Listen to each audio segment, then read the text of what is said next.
sorry, the clock is ticking.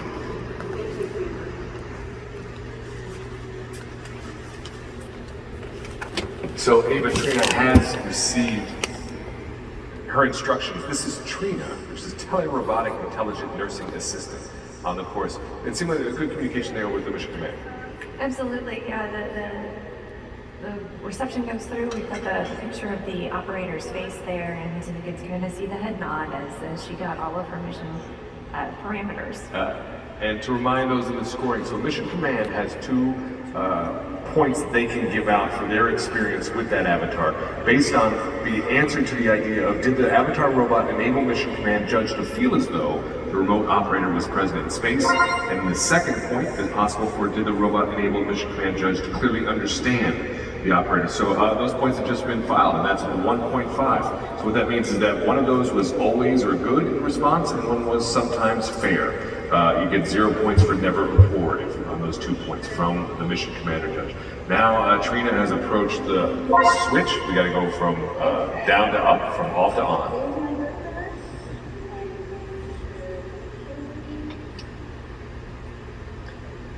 So Allison has been going from a standpoint of using the body to move the switch up instead of grasping the switch, and it's been really successful for her through most of her avatars. Yeah, one of the things we have to note is that several of these operator judges have competed multiple times today, so they are processing huge amounts of information to figure out how these systems work with just under 60 minutes of training each time. Yeah, I can imagine that there's quite a bit of fatigue in the judges and Yay, point scored. It looks like it's in the on switch. We'll wait for the official. There we go, the points being scored. Backstage, we will give the official points for each one of these tasks. You cannot move on to the next task until you complete the one you were working on. So this is a connectivity, exploration, and skills transfer experience. One of the key components, those 3 components of the avatar systems that they are testing. So the connectivity here has been well handled. And it looks like now we approach the archway, the gateway. yeah, it's very interesting to kind of watch her display there. It looks like it's augmented reality in the sense that there's overlays on what she is seeing. And having talked to the team, they're very concerned about, being able to do a sufficient depth perception. They actually have movable cameras so she can make it the same distance between the eyes as your operator does. So it really helps get that sense of 3D environment in the operator's headset. And it looks like she keeps her eyes on the ground to make sure she's clear from the platform, which in the base, to make sure she's moving safely in space. This team is a collaboration between the University of Illinois Urbana-Champaign and V Rotors Inc. Let's meet the team now.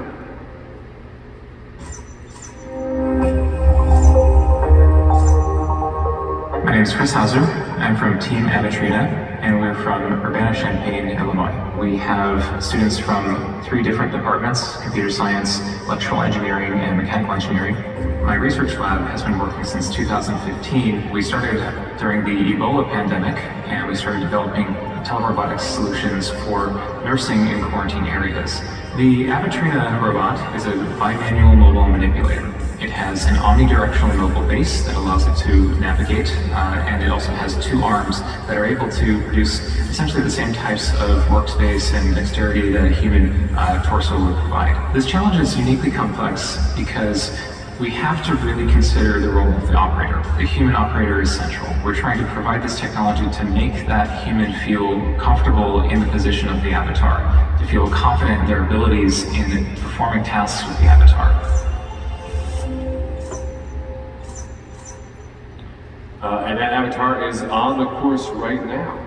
The judge, it's a joystick-driven motor system. So the judge has been sitting. It looks like she's been keeping her eyes, the headset down, giving her the feedback to make sure she's clear on the ground, and moving with the joystick in her right hand.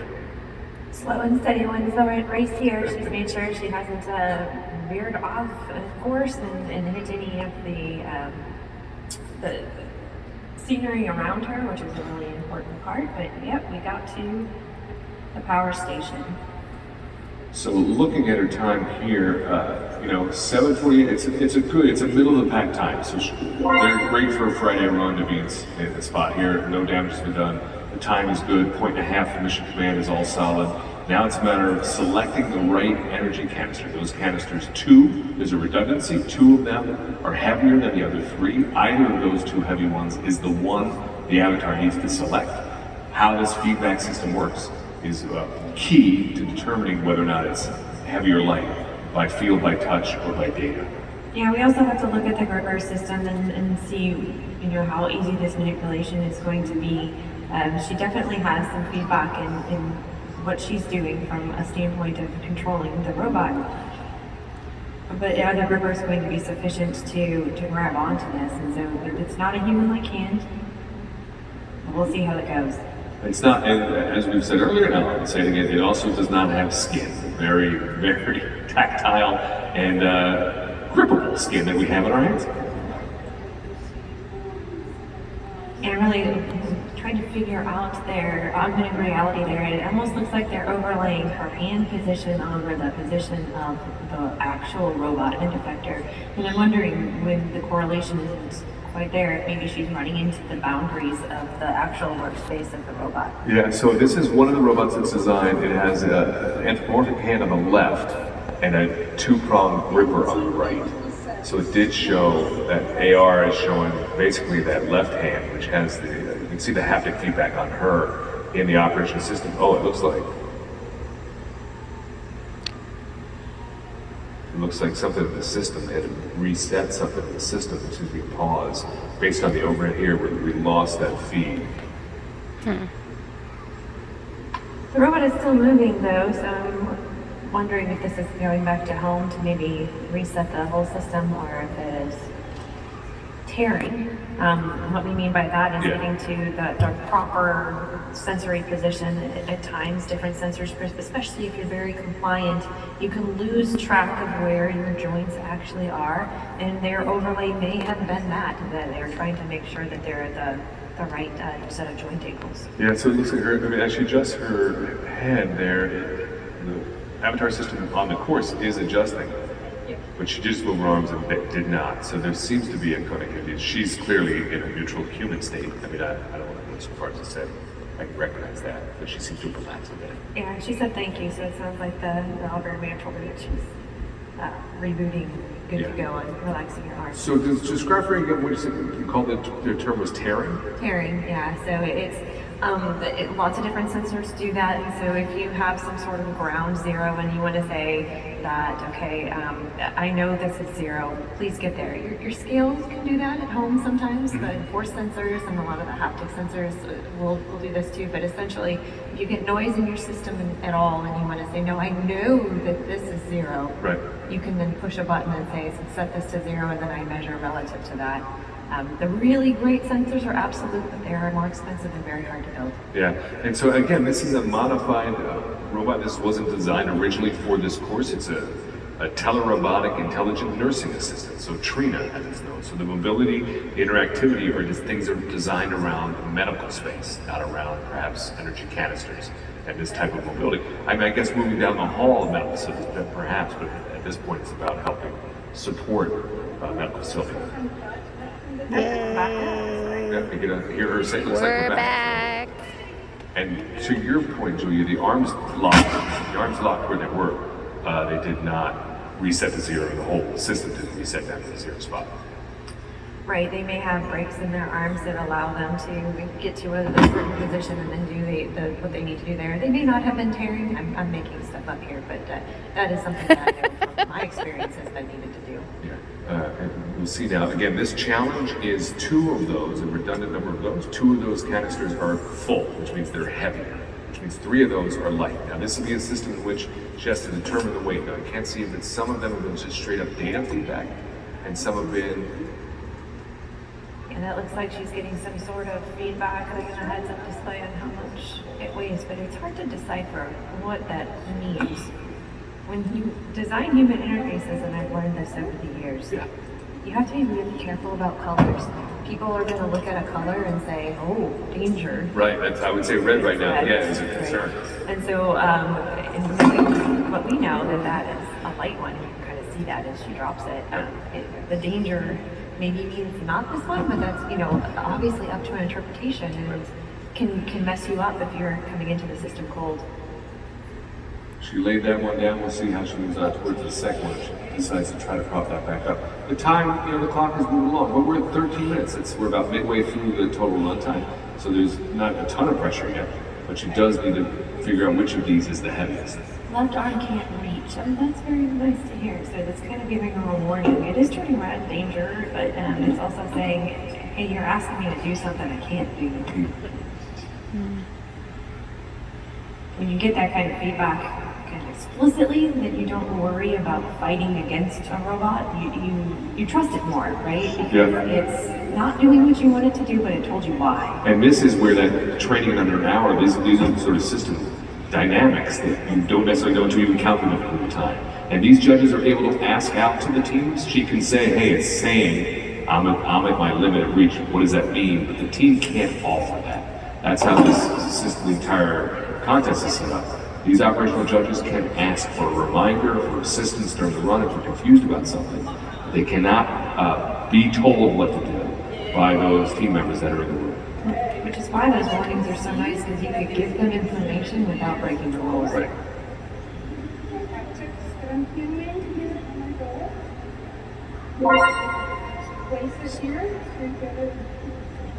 So she feels pretty confident that is the heavier one. That's going into its spot.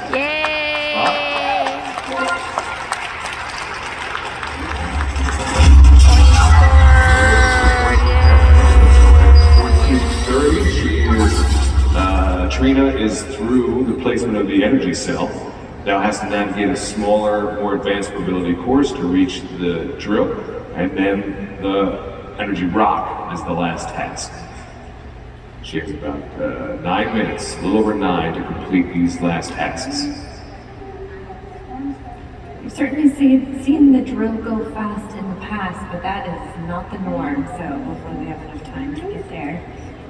From a manipulation standpoint, she did a pretty good job of getting those canisters when she was able to. Really, the slowdown there was whatever the robot had to go through from its reset standpoint, so hopefully she's got a good chance. Yeah, and overall, considering the time, we've seen resets that took much longer. That took the run. I mean, honestly, we've seen that most of the run has been a reset.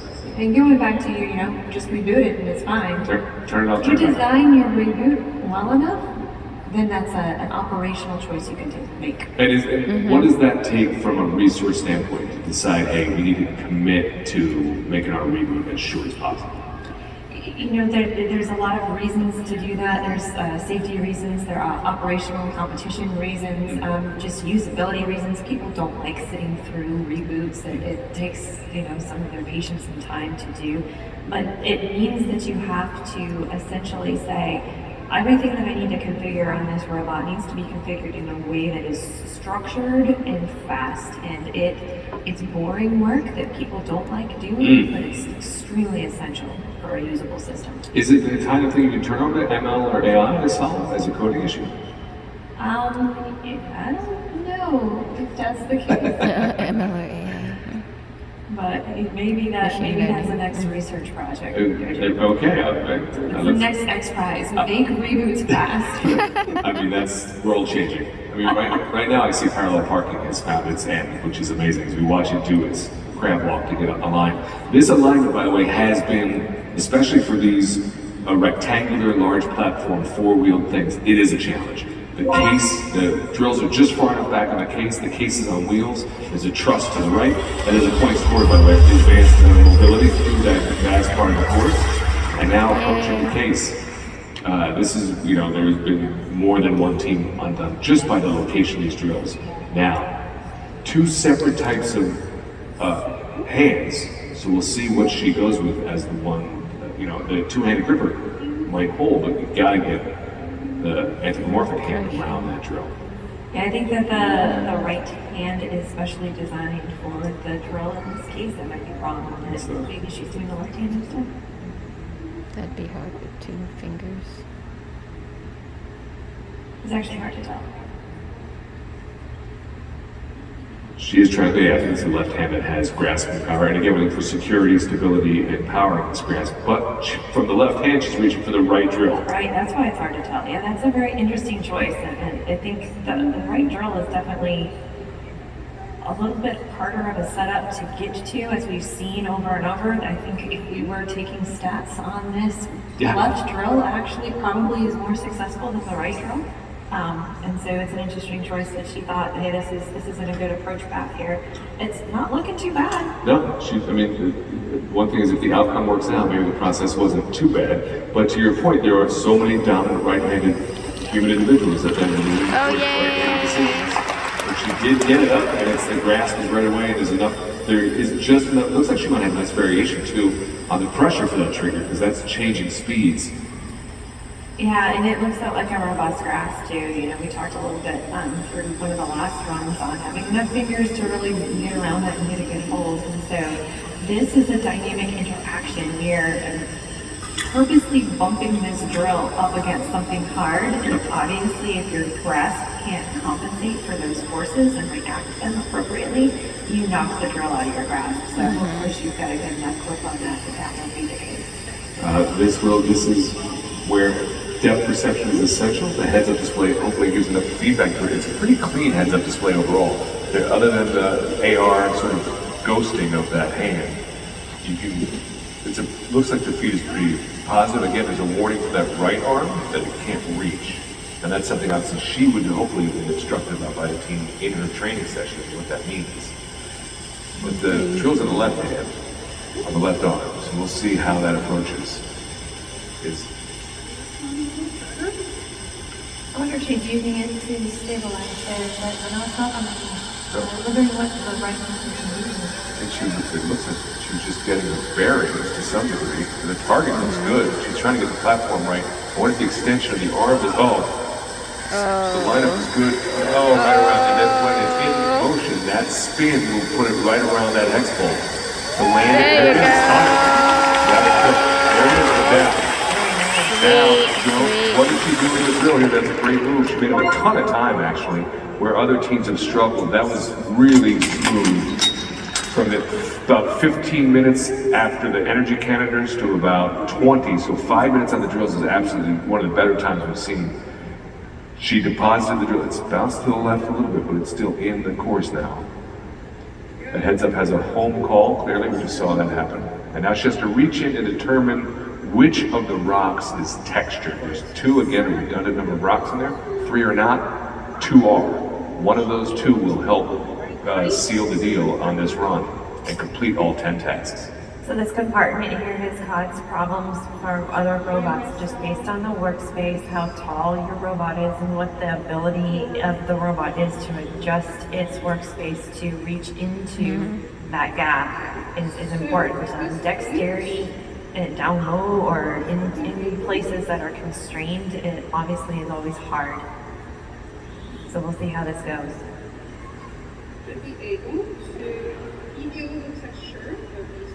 That's a big arm.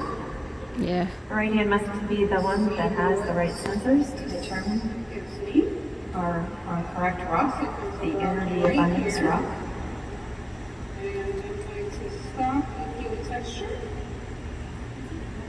This one feels pretty smooth. This one feels. She's being very active on something there, but the robot is not. I believe that's my rock. Let's change modes so that I can move. And then so she's called up a home screen on the VR headset and tapped something. And now we're looking into her view through that. She's got activity on the right hand.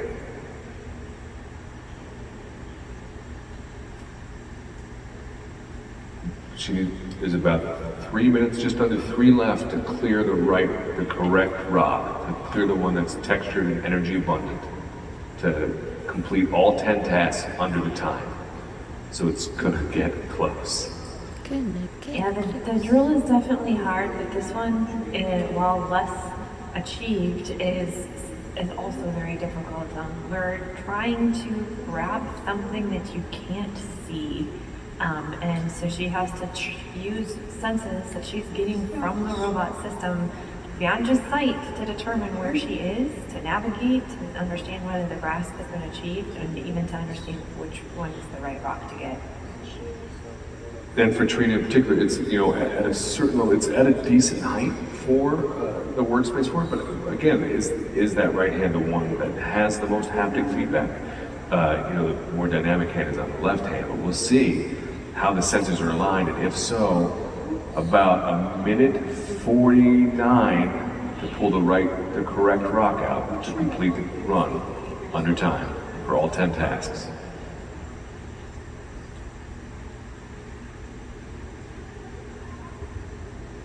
So she's resetting something in the home screen for that heads-up display. It almost looks like she's selecting a rock. I wonder if they have some shared autonomy where they get into the correct configuration to be able to do that, which is a huge relief of a cognitive burden for an operator to use the robot system, even if it has different capabilities as a human to do the things it's good at. Yeah, I mean, that icon is a rock, so we'll see. What would you describe this shared autonomy in AI in terms of what that solution is? How would you use that?